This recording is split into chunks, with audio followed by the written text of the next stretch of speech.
সত্যিকার অর্থে হেদায়েত তো তাই যা আল্লাহর পক্ষ থেকে আসে, এবং আমাদের এ আদেশ দেয়া হয়েছে যেন আমরা সৃষ্টিকুলের মালিকের সামনে আনুগত্যের মাথা নত করি। আমরা যেন নামাজ প্রতিষ্ঠা করি এবং আল্লাহ তাআলাকে ভয় করি, কেননা তিনি হচ্ছেন এমন সত্তা যার সামনে একদিন তোমাদের সমবেত করা হবে। তিনি যথাবিধি আসমান সমূহ ও জমিন সৃষ্টি করেছেন। যেদিন আবার তিনি বলবেন সব কিছু বিলীন হয়ে যাও, তখন সাথে সাথেই তা বিলীন হয়ে যাবে। তার কথাই হচ্ছে চূড়ান্ত সত্য। যেদিন সিঙায় ফু দেয়া হবে, সেদিন যাবতীয় কর্তৃত্ব ও বাদশাহী হবে একান্তই তাঁর। তিনি দৃশ্য অদৃশ্য সবকিছু সম্পর্কেই সম্যক অবগত রয়েছেন। তিনি প্রজ্ঞাময়, তিনি সম্যক অবগত। স্মরণ করো যখন ইব্রাহিম তার পিতা আজরকে বলল, তুমি কি মূর্তিগুলোকে মাবুদ বানিয়ে নিয়েছ? আমি তো দেখতে পাচ্ছি তুমি ও তোমার সম্প্রদায়ের লোকেরা স্পষ্ট গুমরাহিতে নিমজ্জিত রয়েছ। এভাবে আমি ইব্রাহিমকে আকাশসমূহ ও জমিনের যাবতীয় পরিচালন ব্যবস্থা দেখাতে চেয়েছিলাম, যেন সে নিশ্চিত বিশ্বাসীদের দলে সামিল হয়ে যেতে পারে। যখন তার উপর আঁধার ছেয়ে রাত এল, তখন সে একটি তারকা দেখতে পেল।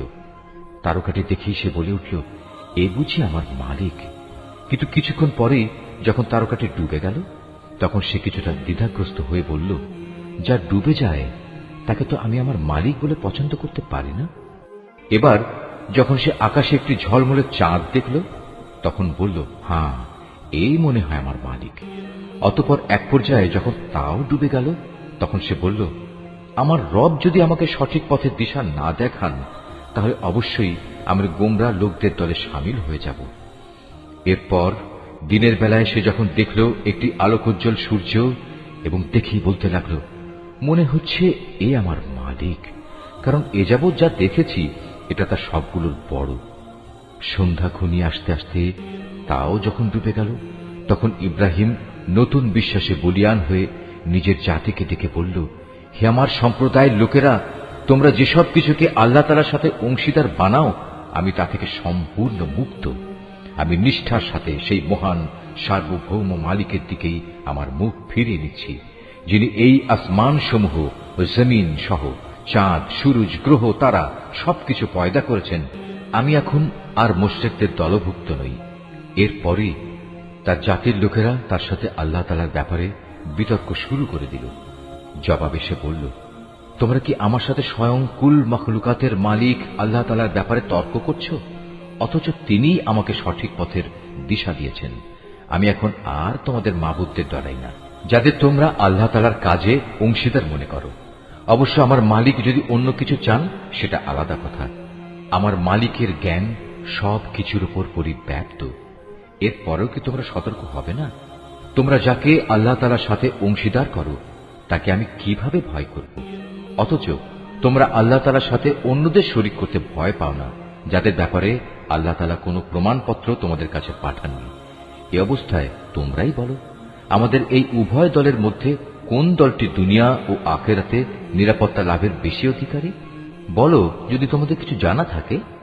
যারা ঈমান এনেছে এবং যারা তাদের ঈমানকে জুলুমের কালিমা দিয়ে কলুষিত করেনি, তারাই হচ্ছে দুনিয়া ও আখিরাতে নিরাপত্তা লাভের অধিকারী।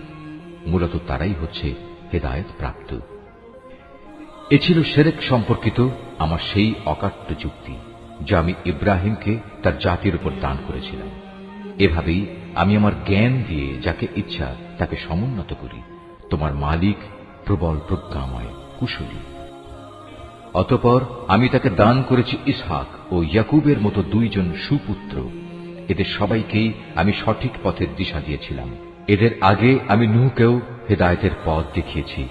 অতঃপর তার বংশের মাঝে দাউদ, সুলাইমান, আইয়ুব, ইউসুফ, মুসা এবং হারুনকেও আমি হেদায়েত দান করেছি। আর এভাবেই আমি সৎ কর্মশীলদের পুরস্কার দিয়ে থাকি। জাকারিয়া, ইয়াহিয়া, ঈসা এবং ইলিয়াসকেও আমি সঠিক পথ দেখিয়েছিলাম। এরা সবাই ছিল নেককারদের দলভুক্ত। আরো সৎ পথ দেখিয়েছিলাম ইসমাইল, ইয়াসা, ইউনুস এবং লূতকেও। এদের সবাইকেই আমি নবুয়ত দিয়ে সৃষ্টিকুলের উপর বিশেষ মর্যাদা দান করেছিলাম। এদের পূর্বপুরুষ, এদের পরবর্তী বংশধর ও এদের ভাই বন্ধুদেরও নেতৃত্বের জন্য নানাভাবে পুরস্কৃত করেছিলাম। আমি এদেরকেই বাছাই করে নিয়েছিলাম এবং সেজন্যই আমি এদের সবাইকে সরল পথে পরিচালিত করেছিলাম। এ হচ্ছে আল্লাহ তাআলার হেদায়েত। নিজ বান্দাদের মাঝে যাকে চান তিনি তাকেই এ হেদায়েত দান করেন। কিন্তু তারা যদি শিরক করত তাহলে তাদের যাবতীয় কর্ম অবশ্যই নিষ্ফল হয়ে যেত। এরাই ছিল সেসব লোক যাদের আমি কিতাব, প্রজ্ঞা ও নবুয়ত দান করেছি। আজ যদি তারা তা অস্বীকার করে তাতে আমার কোনোই ক্ষতি নেই। আমি তো অতীতে এমন এক সম্প্রদায়ের উপর এ দায়িত্ব অর্পণ করেছিলাম যারা কখনো এগুলো প্রত্যাখ্যান করেনি। আল্লাহ তাআলা এদের সবাইকে সৎ পথে পরিচালিত করেছেন। অতএব হে মুহাম্মদ, তুমি এদের পথেরই অনুসরণ করো এবং বলো, এজন্য আমি তোমাদের কাছ থেকে কোনো পারিশ্রমিক চাই না। আসলে এ হচ্ছে দুনিয়ার মানুষের জন্য একটি স্মরণিকা মাত্র। তারা আল্লাহ তাআলাকে তার যথাযোগ্য মর্যাদা দান করেনি। বিশেষ করে যখন তারা বলল আল্লাহ তাআলা কোনো মানুষের উপর কোনো বস্তু গ্রন্থই নাজিল করেননি, তুমি তাদের জিজ্ঞেস করো, যদি তাই হয় তাহলে মুসার আনিত কিতাব, যা মানুষের জন্য ছিল এক আলোকবর্তিকা ও পথনির্দেশ, যা তোমরা কাগজের পাতায় লিখে রাখতে, যার কিছু অংশ তোমরা মানুষের সামনে প্রকাশ করতে এবং অধিকাংশই গোপন করে রাখতে। সর্বোপরি সে কিতাব দ্বারা তোমাদের এমন সব জ্ঞান শিক্ষা দেয়া হতো যার কিছুই তোমরা জানতে না এবং তোমাদের পূর্বপুরুষেরাও জানত না। তা কে নাজিল করেছেন? তুমি বলো, আল্লাহ তাআলাই তা নাজিল করেছেন।